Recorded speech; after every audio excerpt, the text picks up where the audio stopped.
ہم کو علم و عمل کا تو پیکر بنا، راہ سنت پہ ہم کو چلایا خدا۔ الحمدللہ رب العالمین والصلاة والسلام علی خاتم النبیین، اما بعد فاعوذ باللہ من الشیطان الرجیم، بسم اللہ الرحمن الرحیم۔ الصلاة والسلام علیک یا رسول اللہ وعلی آلک واصحابک یا حبیب اللہ۔ الصلاة والسلام علیک یا نبی اللہ وعلی آلک واصحابک یا نور اللہ۔ حضرت موسیٰ علیہ نبینا علیہ السلام کی قوم میں ایک شخص انتہائی گناہ گار تھا۔ اس نے اپنی ساری زندگی اللہ کی نافرمانیوں میں بسر کی۔ جب وہ مر گیا تو بنی اسرائیل نے اسے یوں ہی بے گور و کفن گندگی کے ڈھیر پر ڈال دیا۔ اللہ کریم نے حضرت موسیٰ علیہ نبینا علیہ السلام کی طرف وحی بھیجی کہ ہمارا ایک دوست فوت ہو گیا ہے اور لوگوں نے اسے گندگی پر پھینک دیا، تم اس کو اٹھاؤ اور عزت و احترام کے ساتھ اس کی تجہیز و تکفین کرو۔ یہ سن کر حضرت موسیٰ علیہ السلام اس جگہ پہنچے تو دیکھا کہ وہ تو ایک گناہ گار شخص تھا۔ آپ کو حیرت تو بہت ہوئی، لیکن اللہ کریم کے حکم کی تعمیل کرتے ہوئے آپ علیہ السلام نے نہایت اعزاز و اکرام کے ساتھ اس شخص کی تجہیز و تکفین کی اور اسے دفنا دیا۔ بعد میں آپ علیہ السلام نے بارگاہ الہی میں عرض کی، یا اللہ، یہ شخص تو بڑا مجرم و خطا کار تھا، ایسے اعزاز کا حقدار کیسے ہو گیا؟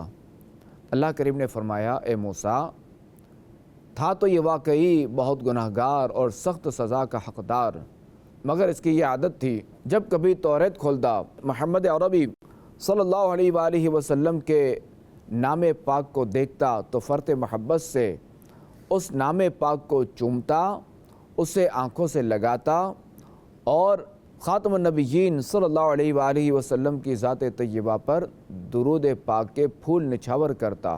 فشکرت ذالک لہ وغفرت ذنوبہ وزوجتہ 70 حورا۔ بس میں نے اسی عمل کی وجہ سے اسے قدر و منزلت عطا کی، اس کے گناہوں کو معاف کر دیا اور 70 حوریں اس کے نکاح میں دیں۔ صلو علی الحبیب صلی اللہ علیہ محمد صلی اللہ علیہ وآلہ وسلم۔ مدنی چینل کے ناظرین، سلسلہ فضائل و برکات میں خوش آمدید۔ ہمارے آج کے سلسلے کا موضوع ہے اخلاص۔ آئیے سب سے پہلے ایک حکایت سنتے ہیں۔ کافی پرانی بات ہے کہ ایک شخص اپنے بیوی بچوں کے ساتھ غریبی کی زندگی بسر کر رہا تھا۔ ایک وقت آیا کہ گھر میں فاقے شروع ہو گئے اور کوئی بھی امید آسرا نظر نہیں آ رہا تھا۔ ایک دن وہ غموں سے چور اپنے بھوکے پیاسے بیوی بچوں کو چھوڑ کر گھر سے نکل گیا۔ وہ اپنی سوچوں میں گم جا رہا تھا کہ اس کی ملاقات ایک اللہ والے سے ہو گئی۔ اللہ والے کو دیکھتے ہی اس غریب شخص نے کہا، اے شیخ، میں دکھوں کا مارا ہوں اور غموں سے تھک گیا ہوں۔ بزرگ نے کہا، میرے پیچھے آؤ، ہم سمندر پر چلتے ہیں۔ سمندر پر پہنچ کر بزرگ نے اسے 2 رکعت نفل نماز پڑھنے کو کہا۔ جب وہ نماز پڑھ چکا تو بزرگ نے اسے ایک جال دیتے ہوئے کہا، بسم اللہ پڑھ کر سمندر میں پھینکو۔ پہلی بار ہی جال میں ایک بڑی مچھلی پھنس کر باہر آ گئی۔ ان بزرگ رحمۃ اللہ تعالی علیہ نے کہا، اس مچھلی کو جا کر فروخت کرو اور حاصل ہونے والے پیسوں سے اپنے گھر والوں کے لیے کھانے پینے کا سامان خرید لینا۔ اس غریب شخص نے وہ مچھلی بیچ دی اور جو اسے رقم ملی اس سے کچھ کھانا اور روٹیاں خریدیں اور سیدھا ان بزرگ کے پاس گیا اور کہا، حضور، اس میں سے کچھ قبول کیجئے۔ ان بزرگ نے کہا، اگر یہ جال میں نے جو ہے وہ اپنے کھانے کے لیے تمہیں دیا ہوتا پھینکنے کے لیے تو کوئی مچھلی نہ پھنستی، اور اگر اس میں سے میں کچھ بھی لوں گا تو گویا میں نے تمہارے ساتھ نیکی اپنی بھلائی کے لیے کی، حالانکہ میں نے اللہ کی رضا کے لیے تمہاری مدد کی ہے، نہ کہ کسی فائدے کے لیے۔ تم یہ کھانا لے جاؤ اور اپنے گھر والوں کو کھلاؤ۔ اب وہ غریب شخص کھانا لیے خوشی خوشی اپنے گھر کی طرف جا رہا تھا کہ راستے میں اس کی نظر ایک عورت پر پڑی۔ وہ عورت بھوک کے مارے رو رہی تھی اور ساتھ ہی اس کا بے حال بیٹا بھی بیٹھا تھا۔ اس غریب شخص سے اس مجبور اور بھوکی عورت کی تکلیف برداشت نہ ہوئی۔ ایک لمحے کو اسے اپنے گھر والوں کا خیال ضرور آیا، لیکن اس نے اپنی ضرورت پر اس دکھیاری ماں کی تکلیف کو ترجیح دی اور وہ کھانا اس عورت اور اس کے بچے کے حوالے کر دیا۔ اس عورت کے چہرے پر خوشی اور اس کے بیٹے کے چہرے پر مسکراہٹ پھیل گئی۔ اب وہ غریب آدمی غمگین دل لیے واپس اپنے گھر کی طرف یہ سوچتے ہوئے چل دیا کہ اپنے بھوکے بیوی بچوں کا کیسے سامنا کرے گا۔ گھر جاتے ہوئے راستے میں اسے ایک آدمی ملا جو اس غریب شخص کو ڈھونڈ رہا تھا۔ اس ڈھونڈنے والے شخص نے اس غریب آدمی سے کہا، اے فلاں، آج سے 20 سال پہلے تیرے باپ نے میرے پاس 30,000 درہم امانت رکھے تھے، مگر یہ نہیں بتایا تھا کہ ان پیسوں کا کرنا کیا ہے۔ جب سے تیرا والد فوت ہوا ہے میں تجھے ڈھونڈتا پھر رہا ہوں، آخر آج میں نے تمہیں ڈھونڈ لیا ہے۔ یہ پکڑو تمہارے 30,000 درہم، یہ تمہارے والد کا مال ہے۔ اس غریب شخص کو یقین نہیں آ رہا تھا کہ یہ کیا ہو رہا ہے، لیکن یہ حقیقت تھی کہ اب وہ شخص 30,000 درہم کا مالک تھا اور اس کی غربت پلک جھپکنے میں ختم ہو چکی تھی۔ مدنی چینل کے ناظرین، یہ واقعہ فرضی ہی صحیح، مگر اس میں ہمارے لیے سیکھنے کے لیے بہت کچھ موجود ہے۔ ایک بات تو ہمارے سمجھنے کے لیے یہ ہے کہ اگر دوسروں کی مدد خالص اللہ کے لیے کی جائے، کسی بھوکے کو کھانا کھلا دیا جائے، کسی پیاسے کو سخت گرمی میں پانی پلا دیا جائے، کسی محتاج کو لباس پہنا دیا جائے، کسی معذور کی مدد کر دی جائے، مخلوق خدا کو سکون پہنچانے کے لیے کسی مناسب جگہ پر درخت لگا دیا جائے، تو ان چھوٹے چھوٹے کاموں کا بھی اللہ کریم بہترین بدلہ عطا فرماتا ہے، اور یہ بدلہ کسی بھی صورت میں ہو سکتا ہے۔ آپ کی کوئی مشکل دور ہو سکتی ہے، آپ کی کبھی مدد ہو سکتی ہے، آپ کسی ہونے والے نقصان سے محفوظ رہ سکتے ہیں، آپ کے رزق میں برکت ہو سکتی ہے۔ سب سے بڑھ کر یہ کہ ایک خالص نیکی آپ کی بخشش کا سبب بن سکتی ہے۔ اور دوسرا، اس واقعے میں ہمارے لیے سیکھنے کی یہ بات ہے کہ جب بھی کوئی عمل اخلاص کے ساتھ کیا جائے تو اس کی برکتیں ضرور بے ضرور ظاہر ہوتی ہیں، کہ ان بزرگ نے اخلاص کے ساتھ اس بندے کی مدد کی نیت کی تھی اور اسے جال دیا تھا۔ یہ اس بزرگ کے اخلاص کا کرشمہ ہے کہ اللہ کریم نے ایک غریب انسان کی مشکل دور فرما دی اور پہلی دفعہ اسے جال میں مچھلی مل گئی۔ اس سے ہمیں یہ سیکھنے کو ملتا ہے کہ جب بھی اخلاص کے ساتھ کوئی عمل کیا جائے تو وہ ثمر بار ہوتا ہے۔ مدنی چینل کے ناظرین، آئیے سنتے ہیں کہ اخلاص کسے کہتے ہیں۔ کسی بھی نیک عمل میں محض اللہ کی رضا حاصل کرنے کا ارادہ کرنا، نیت کرنا اخلاص کہلاتا ہے۔ خاتم النبیین صلی اللہ علیہ وآلہ وسلم نے حضرت معاذ بن جبل رضی اللہ تعالیٰ عنہ سے فرمایا تھا، اخلاص کے ساتھ عمل کرو کہ اخلاص کے ساتھ تھوڑا عمل بھی تمہیں کافی ہے۔ تو اس سے معلوم ہوا کہ اخلاص کے ساتھ عمل کرنا بہت ضروری ہے۔ عمل تھوڑا ہو مگر اخلاص کے ساتھ ہو تو اس عمل سے بہتر ہے کہ جو ہو تو بہت زیادہ لیکن اس میں اخلاص نہ ہو۔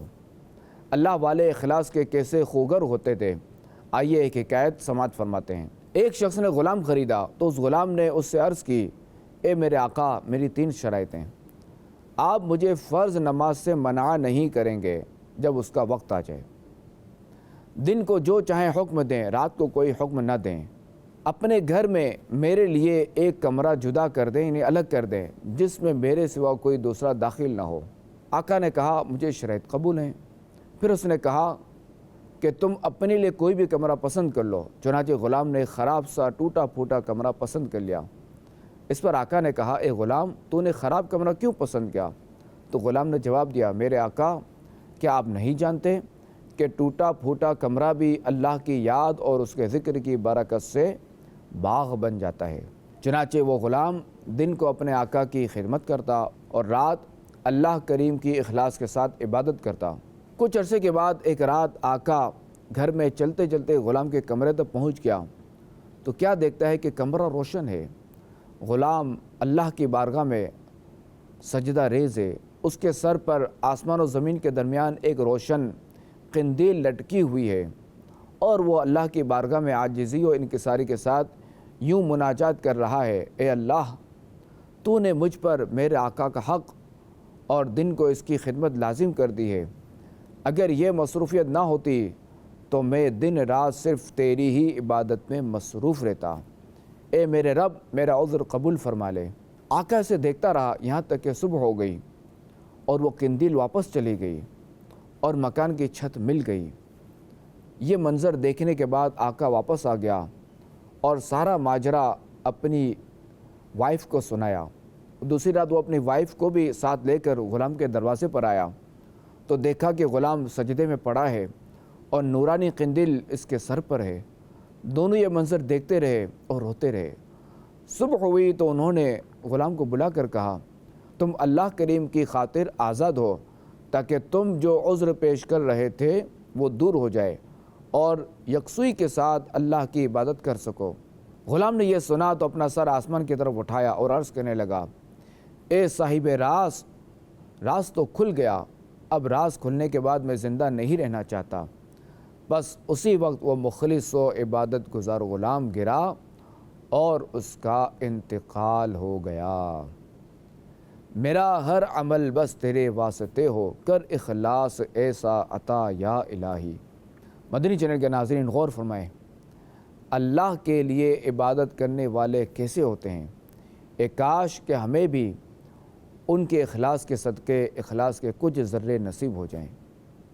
مدنی چینل کے ناظرین یاد رکھیں، کسی بھی نیک عمل کو کرتے وقت خالصتاً رضائے الہی پیش نظر رکھنی ضروری ہے۔ اپنی نیک نامی بڑھانے، عبادت و ریاضت کا چرچا کروانے اور اپنے تقوی و پرہیزگاری کی کہانی سنا کر لوگوں کو دکھانے سے ایک تو عمل ضائع ہو جاتا ہے اور دوسرا یہ اللہ کی ناراضی بھی لکھ دی جاتی ہے۔ یقیناً اخلاص سے ہٹ کر دوسروں کو دکھانے کے لیے عمل کرنے والا بے وقوفوں کا سردار ہے کہ کسی انسان کو اپنی ذات سے متاثر کرنے، اس کی طرف سے تعریفی کلمات سننے کی عارضی لذت پانے، اپنے آپ کو اس کی نظر میں نیک بندہ بنانے کی تمنا پر کہ وہ اس کی طرف با نگاہ تحسین یعنی پسندیدگی نظر سے دیکھے اور یہ حال اور یہ دل میں لطف اندوز ہو اور محض اس معمولی سے لذت کے لیے رب کائنات کی طرف سے ملنے والے عظیم الشان انعامات کو داؤ پر لگا دیتا ہے۔ اور اس کی محرومی کی انتہا دنیا میں بھی ہے کہ اکثر خود اس پھٹکار کے حقدار ریاکار کو پتہ تک نہیں چلتا کہ دکھاوا کر کے جس کی نظر میں نیک بننا چاہتا تھا وہ متاثر بھی ہوا یا نہیں۔ بالفرض وہ متاثر ہو بھی گیا اور اس نے تعریف کر بھی دی، تب بھی عام طور پر اپنے بارے میں تعریفی کلمات سننا کم ہی کسی کو نصیب ہوتا ہے، اور اگر کسی نے منہ پر تعریف کر بھی دی تو ہلاکت میں اضافہ ہوگا۔ یقین مانیے، اگر کسی آہوزاری کرنے اور رونے والے یا عبادت کا اظہار کرنے والے کے بارے میں لوگوں کو پتہ چل جائے کہ یہ ریاکاری کر رہا ہے تو پھر اس سے ٹھیک ٹھاک لوگ بدظن ہو جائیں، تو اب غور کرنا چاہیے کہ اسے سب کچھ معلوم ہے، تو ایسی صورت میں اس کی ناراضی کس قدر شدید ہوتی ہوگی۔ تو یہ عاشقان رسول یاد رہے کہ اخلاص کی ضد ریاکاری ہے۔ اخلاص پیدا کرنے کا طریقہ یہ بھی ہے کہ ریاکاری کی تباہ کاریاں اپنے ذہن میں رکھیں۔ اللہ کریم کے آخری نبی صلی اللہ علیہ وآلہ وسلم کا فرمان ہے، مجھے تم پر سب سے زیادہ شرک اصغر ریا یعنی دکھاوے میں مبتلا ہونے کا خوف ہے۔ اللہ کریم قیامت کے دن کچھ لوگوں کو ان کے اعمال کی جزا دیتے وقت ارشاد فرمائے گا، ان لوگوں کے پاس جاؤ جن کے لیے دنیا میں تم دکھاوا کرتے تھے اور دیکھو کہ کیا تم ان کے پاس کوئی جزا پاتے ہو۔ اللہ کریم سے دعا ہے کہ اللہ کریم ہمیں اخلاص کی دولت سے مالا مال فرمائے اور ہمیں ریاکاری سے بچائے۔ آمین بجاہ خاتم النبیین صلی اللہ علیہ وآلہ وسلم۔ ہم کو علم و عمل کا تو پیکر بنا، راہ سنت پہ ہم کو چلایا خدا۔